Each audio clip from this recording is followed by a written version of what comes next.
Students, इससे पहले के वीडियो में मैं ठोस पदार्थ के गुण बता चुका था। इस वीडियो में मैं ठोस कितने प्रकार के होते हैं वो मैं बताऊंगा। ठीक है, मैं छोटा छोटा ही वीडियो बना रहा हूँ ताकि आपको कोई प्रॉब्लम भी नहीं हो, मुझे भी प्रॉब्लम नहीं हो। ठीक है, तो ठोस के प्रकार, तो ठोस मुख्यतः हम लोगों ने 10th या 9th तक सिर्फ ठोस द्रव गैस पढ़ चुके हैं, लेकिन उसका टाइप नहीं पढ़े हुए हैं। इसलिए अब हम लोग हायर क्लास में आ चुके हैं, तो हम लोग ठोस के प्रकार भी पढ़ रहे हैं।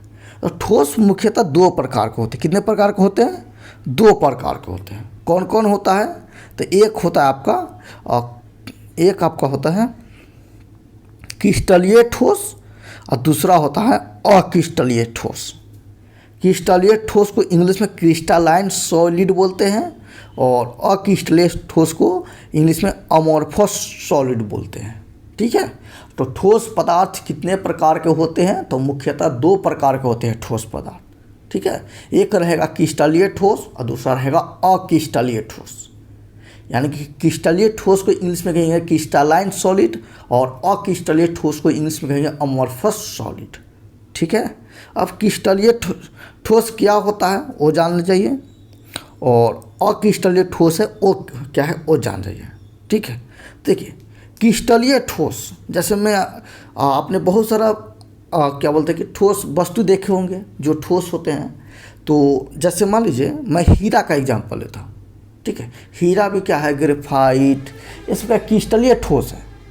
ठीक है, लेकिन क्यों है तो अभी इसका क्रिस्टलीय ठोस का परिभाषा जानते हैं तब को समझ में आएगा।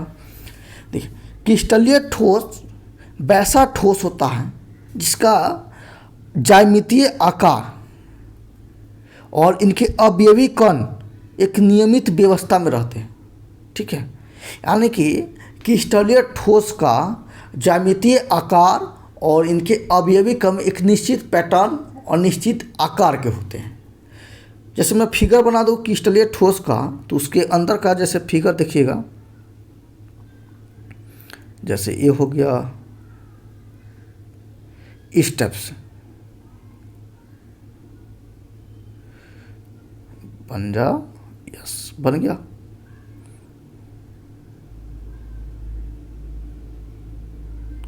इस टाइप से मतलब कि पूरा पैटर्न में, यानी कि ये देख सकते हैं ये सब क्या है,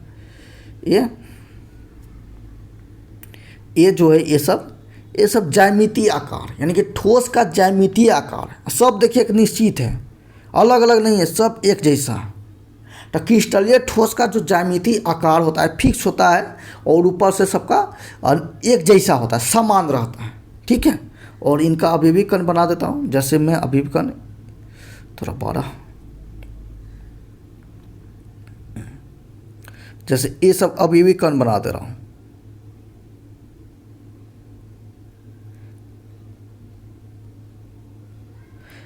ये जो है ये सब अवयवी कण है। अवयवी कण का मतलब होता है कि इनके छोटे छोटे अंश, यानी कि अणु, परमाणु, आयन।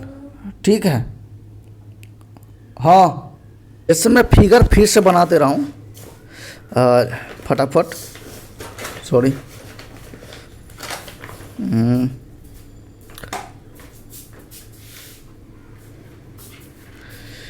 ले जा रहा है।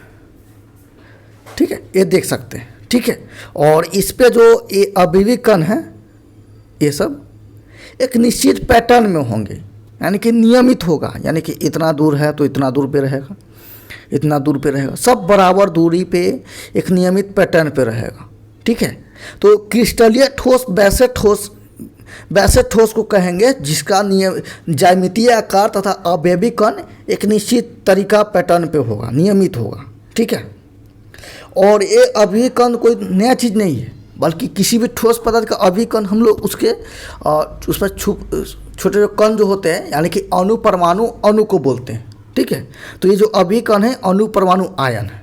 ठीक है, और क्रिस्टलीय ठोस का जो गलनांक होता है वो निश्चित होता है, यानी कि फिक्स तापमान पर ही गलेगा। अब ऐसा नहीं कि कभी इतना गल गया, कभी ज़्यादा गल गया, कम गल गया, ऐसा नहीं। ठीक है, तो ये हो गया। अब इसका परिभाषा आपको बता देते हैं, पढ़ते हैं, अभी पढ़िए। क्रिस्टलीय ठोस निश्चित ज्यामितीय आकार के क्रिस्टलों द्वारा बने होते हैं इनके अवयवों कणों का क्रम नियमित होता है।